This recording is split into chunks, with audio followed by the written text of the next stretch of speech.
Hello friends, வணக்கம். இன்றைக்கி நம்ம என்ன பார்க்க போகிறோம்னு பார்த்திங்கன்னா, மண் சட்டியில் வச்ச எண்ணெய் கத்திரிக்காய் குழம்பு. அதுக்கு ஒயிட் ரைஸும் நல்லாயிருக்கும். ஆனால் கம்மன் சோறு ரொம்ப ரொம்ப சூப்பராக இருக்குங்க.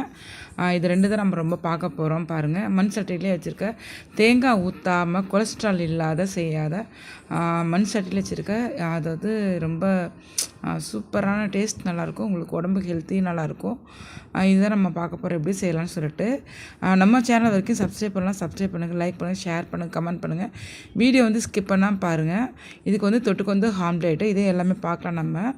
அப்புறம் மண் சட்டியில் உர வச்சு தயிர் இதெல்லாம் எப்படி உர வைக்கலான்னு பார்க்கலாம்.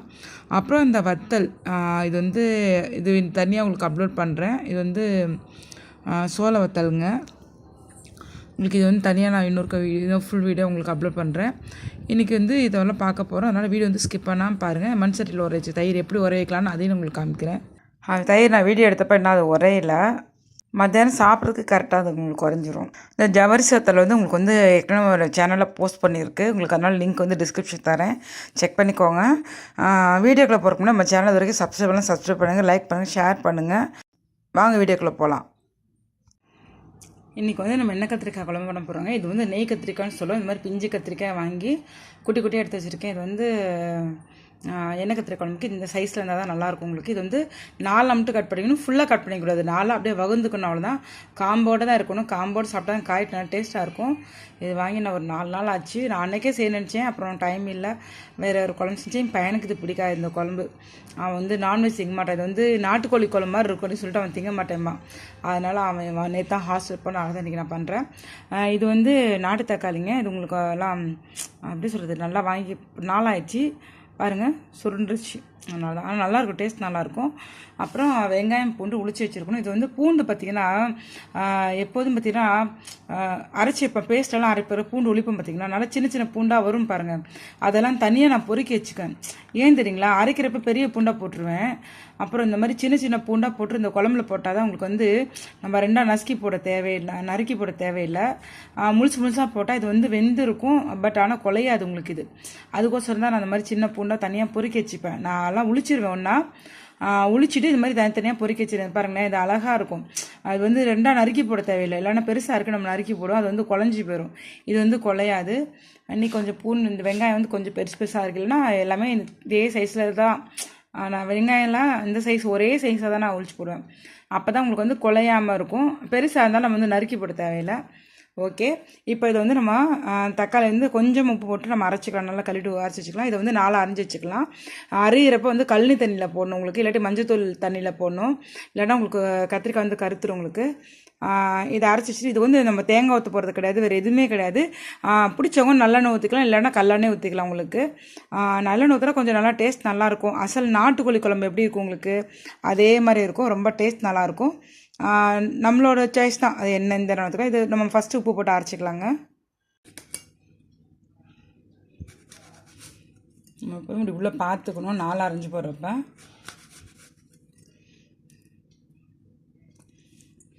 இதுக்கு இப்போ ஃபஸ்ட்டு ஒரு மண் சட்டியை காய வச்சுட்டு எண்ணெய் ஊற்றிக்கணும். எண்ணெய் கொஞ்சம் இதுக்கு உண்டன்னு தான் ஊற்றிக்கணும். ஏன்னா நம்ம தேங்காய் போட மாட்டோம். கொஞ்சம் நல்லாவும் இருக்கும், உங்களுக்கு கெட்டு போகாமல் நல்லாவும் இருக்கும். கொஞ்சம் கடுகு, கொஞ்சம் சோம்பு, கொஞ்சம் வெந்தயம், கொஞ்சம் பெருங்காயம்,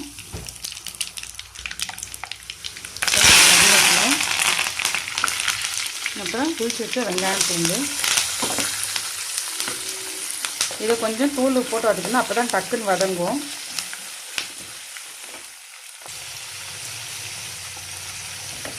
கொஞ்சம் உப்பு போட்டு வதங்கினா போதும், இந்த வெங்காயம் வதங்குற அளவுக்கு. அப்புறம் தக்காளி நம்ம சேர்த்து உப்பு போட்டு அரைச்சிருப்போம்.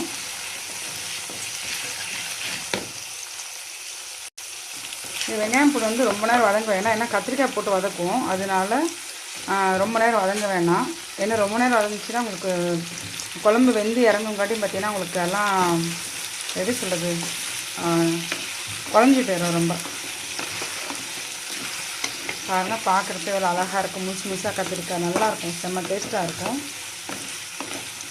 இந்த கத்திரிக்காய் ரொம்ப டேஸ்ட்டாக இருக்கும். இது சாம்பார் வச்சிருந்து ரொம்ப டேஸ்ட்டாக இருக்கும். கத்திரிக்காய் சும்மா எண்ணெய் வதங்குற அளவுக்கு இருந்தால் போதும், ரொம்ப வதக்க வேணாம்.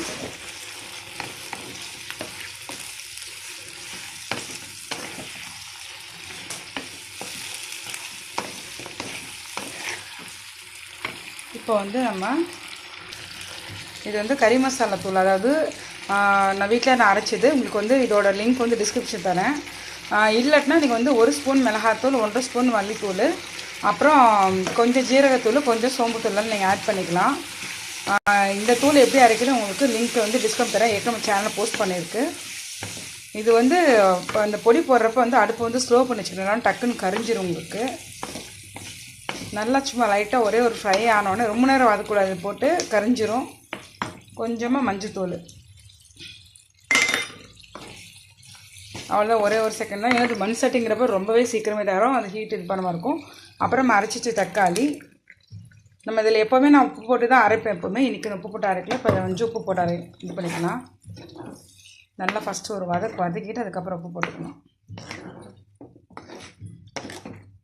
ஏன்னா இப்போ இந்த ஸ்டேஜில் உப்பு போடணும் உங்களுக்கு தக்காளி அப்போ தான் பச்சை வாசனை போய் டக்குன்னு சீக்கிரமாக உங்களுக்கு வதங்கும். இதுக்கு வந்து நம்ம தேங்காயெல்லாம் அரைச்சி ஊற்ற மாட்டோம்.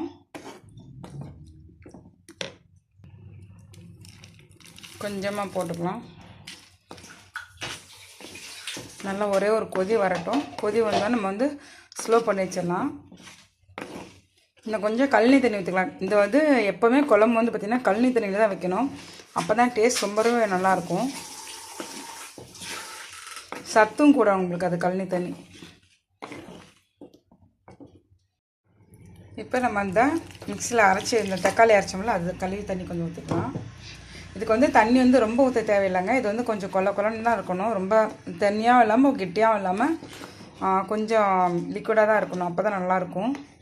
ரொம்ப தண்ணி ஊற்றினா நல்லா இருக்காது டேஸ்ட்டு. அது ரெண்டாவது இப்போ உங்களுக்கு சீக்கிரமே கொதிச்சிடும் உங்களுக்கு. அதனால் தண்ணியெல்லாம் ரொம்ப ஊற்ற தேவையில்லை. இந்த தக்காளி கொதிக்கிறது மட்டும்தான் உங்களுக்கு வேலை. பாருங்கள், உப்பெல்லாம் பார்த்துட்டு உங்களுக்கு ஒரே ஒரு கொதி வந்தால் நம்ம ஸ்லோ பண்ணி வச்சுருந்தா ஒரு 5 நிமிஷம் இருக்குது. இல்லைன்னா கத்திரிக்காய் வந்து சீக்கிரம் வதங்கிடும். இதில் தக்காளி மசாலா மட்டும்தான். ஆனால் மசாலா எண்ணெயை நல்லா வதக்கிட்டோம் இல்லையா, அவ்வளோதான். உப்பு மட்டும் பார்த்துக்கலாம் கரெக்டாக இருக்கான்னு. எப்போதுமே நம்ம அந்த புளிக்குழம்பு இந்த மாதிரி எண்ணெய் கத்திரிக்காய் குழம்புலாம் வைக்கிறப்ப கொஞ்சம் வந்து வெல்லம் போட்டுக்கலாம். அப்போ தான் அந்த வந்து அந்த புளிப்பூ வந்து அந்த எரிச்சிட்டு கிடக்காது உங்களுக்கு.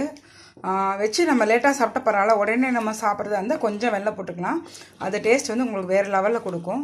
பாருங்கள், இப்போ என்ன கக்கி வருது. இது மண் சட்டிங்கிறப்போ வந்து நம்ம முன்னாடியே கொஞ்சம் அடுப்பு ஆஃப் பண்ணிடணும். இப்போ ஒரு 5 நிமிஷம் கழிச்சு ஆஃப் பண்ணுறதா முன்னாடியே ஆஃப் பண்ணிடணும். ஏன்னா ஆஃப் பண்ண பின்னாடியும் பார்த்திங்கன்னா உங்களுக்கு அதோட ஹீட் அதில் இருக்கும். அப்புறம் ரொம்ப சுண்டிடும். இல்லை உடனே ஒரு பாத்திரத்தை மாற்றிச்சிடணும். நம்ம குழம்புக்கு வெயில் காற்றுலாம் சீக்கிரம் கெட்டுரும் உங்களுக்கு. அப்போ அதை மனுஷன் வச்சா கெடாது உங்களுக்கு. ரெண்டாவது பார்த்திங்கன்னா உங்களுக்கு இதிலே இருக்கிறதுனால உங்களுக்கு நம்ம முன்னாடியே கொஞ்சம் அடுப்பு ஆஃப் பண்ணிடணும். அவ்வளோதான். குழம்பு கெடக்கூடாதுன்னா இதில் வச்சுருக்கலாம். ஆனால் ஆஃப் பண்ணுறது ஒரு 5 நிமிஷத்துக்கு முன்னாடி ஆஃப் பண்ணிடணும்.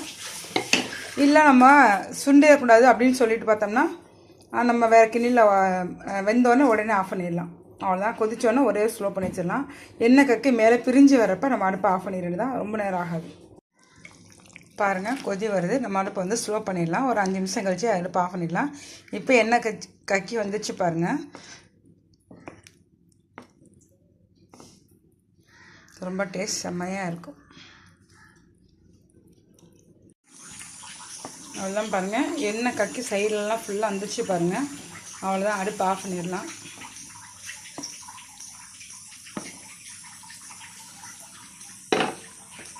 இது அடுப்பு ஆஃப் பண்ண முன்னாடி பாருங்கள், அடுப்பு அடியில் எரியில் பாருங்கள். ஆனால் அடுப்பு ஆஃப் பண்ண முன்னாடி இது வந்து கொதிச்சுட்டு தான் இருக்கும் உங்களுக்கு. அதனால சொன்னேன் 5 நிமிஷத்துக்கு முன்னாடியே நான் வந்து அடுப்பு ஆஃப் பண்ண சொல்கிற காரணம் இதுதான். இப்போ மூடி வச்சிடலாம்.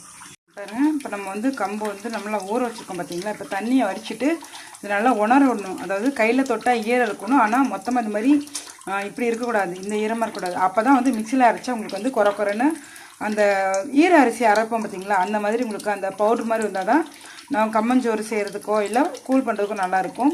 இந்த மாதிரி கூல் பண்ணுறப்ப பார்த்திங்கன்னா ரொம்ப நைஸாக அரைச்சிக்கலாம். ஆனால் வந்து நம்ம வந்து இன்றைக்கி சோறு செய்ய போகிறோம். அதனால் கொஞ்சம் ஒன்றும் பாதியமாக தான் அரைச்சிக்க போகிறோம். அப்போ தான் அது வெந்து வரப்போ அது சோறு மாதிரி நல்லாயிருக்கும், டேஸ்ட் நல்லாயிருக்கும்.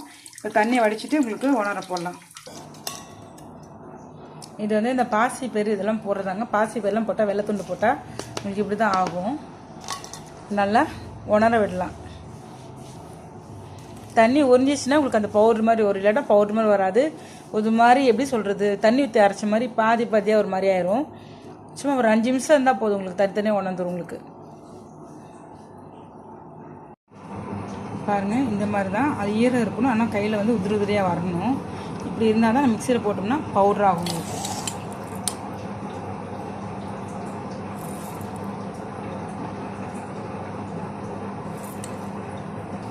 பாருங்க மிக்சியில் வந்து இப்போ சாப்பாடுக்கு போடுறதுனால ரொம்ப பவுடர் ஆக்கணும், கொஞ்சம் குறைன்னு அரைச்சிக்கணும்.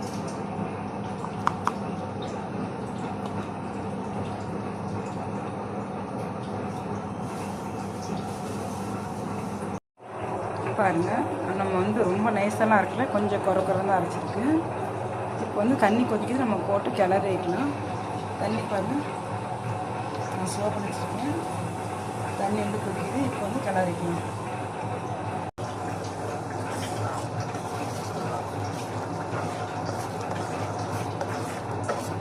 பாருங்கள் இது போட்டோன்னு ஒரு செகண்டுக்கு கொலன்னு வந்துடும் உங்களுக்கு. நம்ம வந்து காலையில் வந்து அந்த முளைக்க வச்சு போட்டனால பார்த்தீங்கன்னா கொஞ்சம் நீத்த மாதிரி வந்துருச்சு எனக்கு.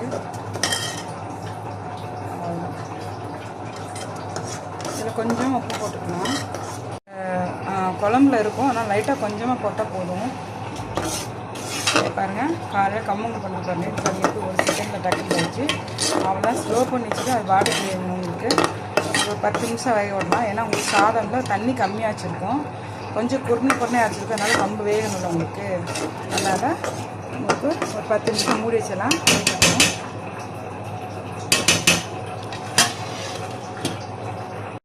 நம்ம வந்து அதை சோறு எங்களாட்டி கொஞ்சம் முட்டை ஆம்லேட் எப்படி பண்ணலான்னு பார்த்துக்கலாம். அது எல்லாத்துக்கும் தெரியும் தான், பட் இருந்தாலும் அப்படியே கையோட இதே எடுத்துட்டேன். இதுக்கு வந்து சின்ன வெங்காயம் கட் பண்ணி போட்டிருக்கு. இது நம்மளோட சௌரியம் தான், இதெல்லாம் போட்டுக்கலாம். இதுக்கு வந்து இப்போ எண்ணெய் கத்திரிக்காய் குழம்புனால வெறும் வெங்காயம் அப்படி தான் போடுறேன். இதே நம்ம வேறு சாப்பாட்டுக்கு தொட்டுக்கு சாம்பாருக்குலாம் பார்த்தீங்கன்னா ஒரு கொஞ்சம் கொத்தமல்லி, கொஞ்சம் பச்சை மிளகாய் எல்லாம் போட்டுக்கலாம். இதுக்கு வந்து இது மட்டும் போட்டுக்கலாம், ஏன்னா அது வந்து காரமாக இருக்கும் இல்லையா உங்களுக்கு. காரம் கொஞ்சம் நல்லா இதாக இருக்கும்னால இது வந்து ரொம்ப ப்ளைனாக தான் போட்டிருக்கு இந்த ஆம்லெட்டு. அப்புறம் நீங்கள் வந்து குழம்பெல்லாம் செஞ்சு பாருங்கள். நீங்களும் செஞ்சு பார்த்துட்டு கமெண்ட் பண்ணுங்கள், எப்படி இருக்குது உங்களுக்கு, எப்படி வந்துச்சுன்னு கமெண்ட் பண்ணுங்கள். எப்படி இந்த டேஸ்ட் உங்களுக்கு பிடிச்சிருந்தா பிடிக்கலன்னு கமெண்ட் பண்ணுங்கள். இன்றைக்கி இவ்வளோ தான். அடுத்து வந்து இப்போ தான் உங்களுக்கு நடுவில் சமைக்கிற சவுண்டு கேட்டுருக்கேன் குறன்ட்டு. அது வந்து கம்பு தோசை காட்டிகிட்ருக்கேன். அடுத்த வீடியோ வந்து உங்களுக்கு கம்பு தோசை எப்படி செய்கிறது, அதுக்கு எப்படி மாவட்டதுன்னு எல்லாம் உங்களுக்கு காமிக்கிறேன். அவ்வளோதாங்க. பிடிச்சிருந்தா லைக் பண்ணுங்கள், கமெண்ட் பண்ணுங்கள், ஷேர் பண்ணுங்கள். Please subscribe, like and share friends. Thank you.